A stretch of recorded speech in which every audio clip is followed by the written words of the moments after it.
혹시 여러분은 시속 25km로 달리는 기차를 타면 어떤 느낌이 드시나요? 황당한 질문 같지만 불과 200년 전 사람들은 시속 25km로 달리는 기차를 타면 숨을 쉴 수 없다고 믿었습니다. 1825년 영국에서 조지 스티븐슨이 만든 증기기관차 로켓호가 시속 24km를 달리자 의사들은 그 속도로는 인체가 버틸 수 없다며 강력하게 경고했습니다. 그런데 지금 한국이 준비하는 속도는 시속 1200km입니다. 로켓호보다 50배 빠른 속도인데요. 이 말도 안 되는 속도로 달리면 정말 우리 몸이 버틸 수 있을까요? 놀랍게도 답은 예스입니다. 그리고 더 놀라운 건 이미 우리가 그 기술을 손에 쥐고 있다는 사실입니다. 안녕하세요, 디스멘털입니다. 2020년 11월 11일 충북 오송의 한국철도기술연구원 길이 30m의 진공 튜브 안에서 작은 캡슐이 움직이기 시작했습니다. 속도계 숫자가 미친듯이 올라가더니 마침내 1019km를 찍었습니다. 음속의 83%에 해당하는 속도였죠. 세계 최초로 아진공 상태에서 시속 1000km를 돌파한 역사적 순간입니다. 만약 이 기술이 상용화되면 서울에서 부산까지 단 20분, KTX보다 4배 빠르고 비행기보다도 빠른 속도로 이동할 수 있게 됩니다. 공상과학 영화가 아닙니다. 대한민국이 만들고 있는 현실입니다. 그 이름은 K-하이퍼튜브, 진공에 가까운 튜브 속에서 자기부상으로 떠서 달리는 차세대 교통수단인데요. 그런데 이 개념은 사실 미국에서 시작됐습니다. 2013년 일론 머스크가 세상에 던진 57페이지짜리 도전장. 하지만 정작 미국은 중도에 포기했고 중국은 허세 부리기 바쁘고 일본은 아예 다른 길을 가고 있습니다. 그 사이 한국은 조용히 그러나 확실하게 세계 1등에 도전하고 있는데요. 1964년 10월 1일 도쿄역, 개막을 열흘 앞둔 도쿄올림픽보다 더 많은 관심을 받은 것이 있었습니다. 파란색과 흰색의 유선형 차체, 총알처럼 뾰족한 전두부, 꿈의 초특급 도카이도 신칸센이었죠. 도쿄에서 오사카까지 3시간 10분, 이 한 문장은 세계를 뒤흔들었습니다. 당시 같은 구간을 가는 특급 열차가 6시간 30분 걸렸으니 절반도 안 되는 시간이었죠. 시속 210km는 일반 열차의 2배가 넘는 속도였습니다. 더 놀라운 건 이것을 만든 나라가 일본이라는 사실. 불과 19년 전만 해도 폐허였던 패전국 일본이 세계 최고속 열차를 만들어낸 겁니다. 전 세계 언론은 일본의 부활을 대서특필했고 각국 정상들은 앞다퉈 시승에 나섰습니다.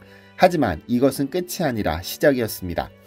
인류는 늘 더 빠른 것을 추구해왔습니다. 1829년 영국 리버풀 맨체스터 철도 개통기념 기관차 경주대회에서 스티븐슨의 로켓호가 시속 46km로 우승을 차지했습니다. 마차가 주요 운송수단이던 당시 기준으로는 경이로운 속도가 아닐 수 없었죠. 그리고 100년 후인 1938년 영국의 증기기관차 말라드호가 시속 203km를 기록했습니다. 증기기관의 한계를 극복한 순간이었죠. 그리고 1964년 일본의 신칸센, 1981년 프랑스의 떼제베, 2004년 한국의 KTX가 차례로 세상의 모습을 드러냈습니다. 하지만 이 모든 것은 바퀴와 레일의 마찰을 이용하는 전통적 방식이었는데 한 남자는 생각했습니다. 바퀴를 없애고 공기도 없애면 어떨까? 그리고 2013년 8월 12일 일론 머스크는 57페이지짜리 PDF 파일을 세상에 공개했습니다. 제목은 하이퍼루프 알파. 머스크가 이 아이디어를 낸 계기는 단순했습니다. 캘리포니아 주정부가 추진하는 고속철도 프로젝트가 마음에 들지 않았던 겁니다. LA에서 샌프란시스코까지 560km를 2시간 40분에 주파하는데 680억 달러가 든다는 소식에 세계에서 가장 느리고 비싼 고속철도가 될 것이다라며 신랄하게 비판했죠. 그리고 대안을 제시했습니다. 진공에 가까운 튜브 안에서 캡슐을 띄워 시속 1200km로 달리게 하자는 겁니다. 건설비는 60억 달러, 고속철도의 10분의 1 수준이었습니다. 당시 머스크는 특이한 선택을 했습니다. 나는 테슬라와 스페이스X로 너무 바쁘다. 누군가 이걸 만들어보라며 기술 독점이 아니라 오픈소스로 공개한 겁니다. 전세계 엔지니어들에게 던진 도전장이었죠. 미국에서는 버진 하이퍼루프가, 유럽에서는 하이퍼루프 TT가, 중국에서는 T-플라이트 프로젝트가 시작됐습니다. 그런데 이상한 일이 벌어졌습니다. 가장 먼저 시속 1000km를 돌파한 곳은 미국도 유럽도 중국도 아닌 대한민국이었습니다. 그것도 머스크가 하이퍼루프를 발표하기 4년 전부터 이미 초고속 자기부상 열차에 대한 연구를 시작했다는 사실이 밝혀지면서 전 세계가 깜짝 놀랐죠. 이미 한국철도기술연구원에서 2009년부터 관련 연구에 착수했는데 당시만 해도 공상과학 소설 같은 이야기로 치부되던 시절이었습니다. 공튜브 안에서 자기부상 열차를 띄우면 이론상 시속 700km 이상이 가능하다는 연구원들의 보고서는 냉담한 반응을 얻었습니다. 예산도 관심도 부족했지만 포기하지 않았습니다. 그러던 2013년 머스크의 하이퍼루프 발표가 나왔습니다. 정부도 언론도 국민도 갑자기 관심을 갖기 시작했고 한국 연구진에게는 우리가 맞았다는 확신의 순간이었죠. 그리고 7년 뒤 2020년 11월 11일 충북 오송의 한국철도기술연구원 시험동, 직경 0.8m, 길이 30m의 스테인리스 튜브가 놓여 있었습니다. 겉보기엔 평범한 파이프처럼 보였지만 내부는 지구상에서 가장 극한의 환경을 구현해놨습니다. 공기압을 1000분의 1로 낮춘 아진공 상태여서 숨을 쉴 수도 소리가 전달될 수도 없는 공간이었죠. 오전 10시 정각 길이 1m의 축소 모형 캡슐이 움직이기 시작했습니다. 자기장의 힘으로 레일 위 10mm를 부양한 채 가속하기 시작했습니다. 100km, 300km, 500km, 속도계의 숫자가 미친 듯이 올라갔습니다. 그리고 마침내 1000km를 넘어 1019km에 도달하자 환호성이 터져나왔습니다. 세계 최초로 진공 튜브에서 시속 1000km를 돌파한 순간이었으니까요. 흥미로운 것은 한국이 이 기술에 독자적인 이름을 붙였다는 점입니다. 머스크의 하이퍼루프가 아닌 하이퍼튜브라는 이름으로 말이죠. 단순히 따라하는 것이 아니라 우리만의 길을 가겠다는 의지의 표현이었습니다. 하지만 속도가 전부는 아니었습니다. 시속 1200km로 달리려면 엄청난 전력이 필요할 테니까요. 실제로 기존 자기부상 열차는 에너지 먹는 하마로 악명이 높습니다. 강력한 자석으로 무거운 열차를 띄워야 하니까요. 일본의 리니어 신칸센도 이 문제로 골머리를 앓고 있었는데요. 이때 한국 연구진들은 발상을 전환했습니다. 냉동기를 차량 밖에 설치하고 필요한 부분만 효율적으로 냉각시키는 방식을 개발한 것이죠. 복잡하게 들리지만 원리는 간단합니다. 자기 부상에 필요한 초전도 다석을 극저온으로 유지하려면 거대한 냉동기가 필요한데 이걸 차량에 싣지 않고 정거장에 설치한 겁니다. 결과는 놀라웠습니다. 에너지 소비량이 95% 감소했고 전체 시스템의 무게는 60% 이상 가벼워졌습니다. 시속 1200km로 달리려면 단순히 빠른 것만으로는 부족합니다. 효율적이어야 하고 경제적이어야 합니다. K-하이퍼튜브는 그 해답을 찾은 것이죠. 그런데 음속에 가까운 시속 1200km를 달리면 인간의 몸이 견디지 못할 텐데, 아니 최소한 멀미라는 부작용이 있을 것인데 한국 연구진도 같은 고민을 했습니다. 아무리 빨라도 사람이 탈 수 없다면 무의미하니까요. 한국 연구진은 이 문제도 해결했습니다. 축소형 주행 안정화 장치라는 이름의 혁신적인 시스템을 개발한 것이죠. 이 장치는 주행 중 발생하는 미세한 진동과 충격을 실시간으로 감지하고 상쇄시킵니다. 마치 고급 세단의 서스펜션이 도로의 충격을 흡수하듯 하이퍼튜브의 안정화 장치는 초고속 주행의 불안정성을 제거합니다. 그래서 커피를 테이블에 올려놓고 시속 1200km로 달려도 흘리지 않는 편안함이 유지된다고 하죠. 농담처럼 들리지만 실제 테스트 결과입니다. 국제 승차감 기준 ISO 26311을 만족시켰는데 이는 일반 고속철도와 동일한 수준의 승차감을 제공한다는 의미입니다. 미세한 진동을 실시간으로 감지하고 반대 방향에 힘을 가해 상쇄시키는 원리, 마치 소음 제거 헤드폰이 소리를 지우듯 진동을 지우는 것이죠. 사실 이 하이퍼루프에 도전한 국가는 많았지만 거의 대부분 실패했습니다. 아이러니하게도 하이퍼루프의 고향 미국이 가장 먼저 백기를 들었죠. 영국의 억만장자 리처드 브랜슨은 미국의 스타트업 버진 하이퍼루프 1을 설립해 하이퍼루프에 도전했고 가장 앞서 나갔습니다. 2020년 11월에는 실제 사람을 태운 시험주행에 성공하기도 했죠. 하지만 시속 172km에 그쳤고 투자금 유치에 실패하면서 2023년 결국 사업을 접었습니다. 목표의 7분의 1 수준에 그치면서 투자자들이 등을 돌린 겁니다. 2023년 2월 사업을 포기했고 111명의 직원 중 절반이 해고됐고 나머지는 화물운송으로 방향을 틀었습니다. 실패 이유는 명확했습니다. 기술보다 마케팅에 치중했고 실제 구현 가능한 로드맵이 없었기 때문입니다. 무엇보다 수익 모델이 불확실했죠. 중국은 조금 다른 접근 방식을 택했습니다. 중국 항천가공그룹이 티플라이트라는 이름으로 국가 차원의 프로젝트를 진행 중입니다. 2019년 산시성에 2km 길이의 시험 트랙을 건설했고 시속 1000km 주행 실험을 했다고 발표했습니다만 국제사회 반응은 냉담했습니다.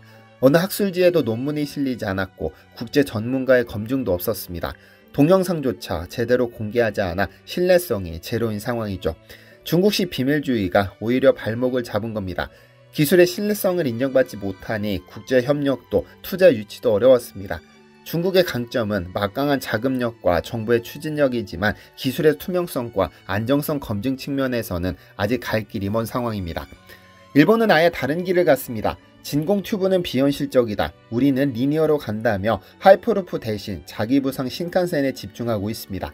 2027년 개통 예정인 리니어 중앙 신칸센은 도쿄 나고야 구간 286km를 40분에 주파합니다. 최고 속도는 시속 505km.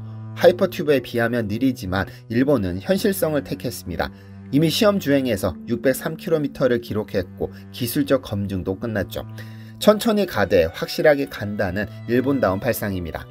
하지만 그 사이 한국은 훨씬 앞서 나가고 있습니다. 적어도 기술 검증 측면에서 한국은 단연 선두입니다. 진공 튜브에서 시속 1000km를 돌파한 것도 한국이 처음이니까요. 에너지 효율성, 승차감, 안정성 등 상용화에 필요한 핵심 기술도 대부분 확보했습니다. 그렇다면 한국이 성공할 수 있었던 비결은 무엇일까요?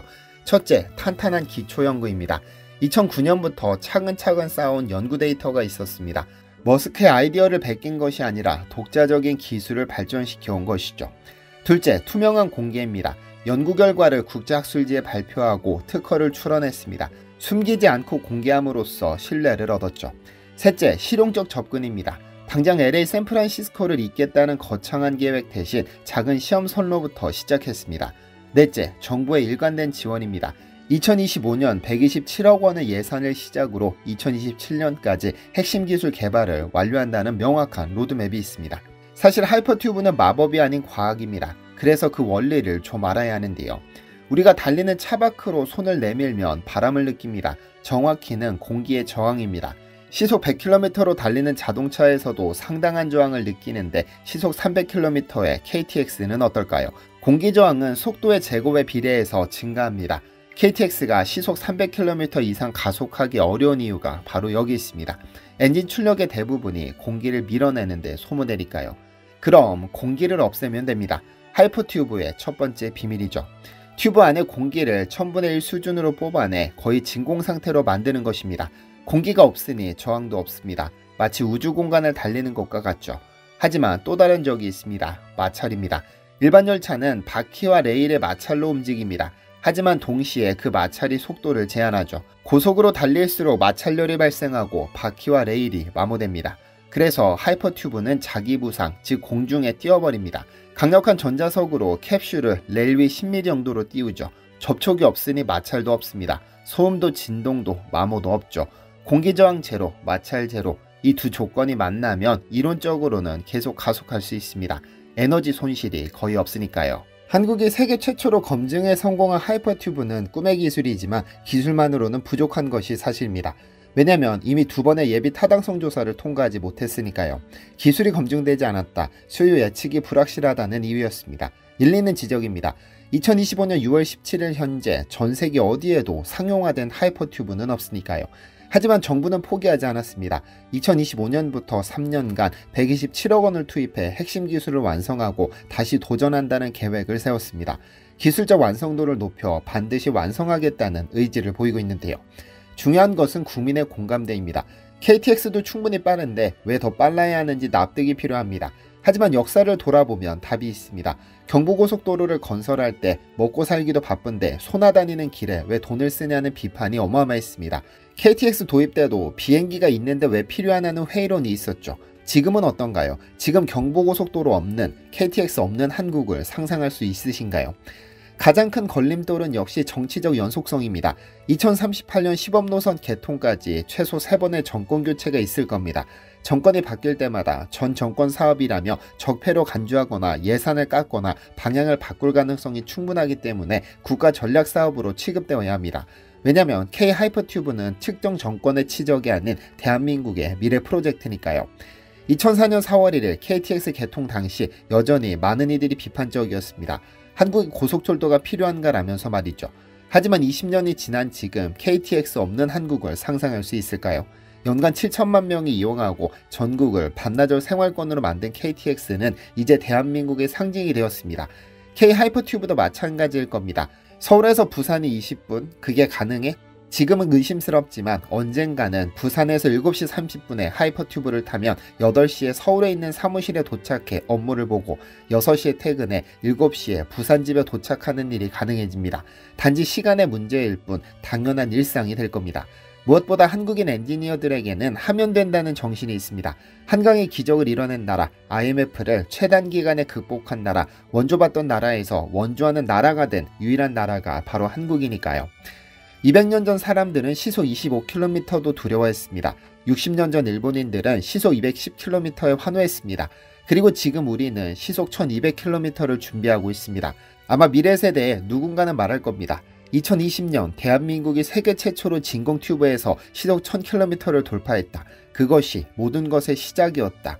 그때 그들은 또 무엇을 꿈꿀까요? 아마도 우리가 상상조차 할 수 없는 미래를 그리고 있을 겁니다. 그것이 바로 대한민국입니다. 시청해주셔서 감사합니다. 디시멘터리에서는 여러분의 제보를 기다립니다. 제 채널에서 다뤘으면 좋겠는 뉴스 또는 널리 알려졌으면 하는 영상은 디시멘터리 네이버.com으로 보내주시면 소중히 제작하겠습니다. 시청해주셔서 감사합니다.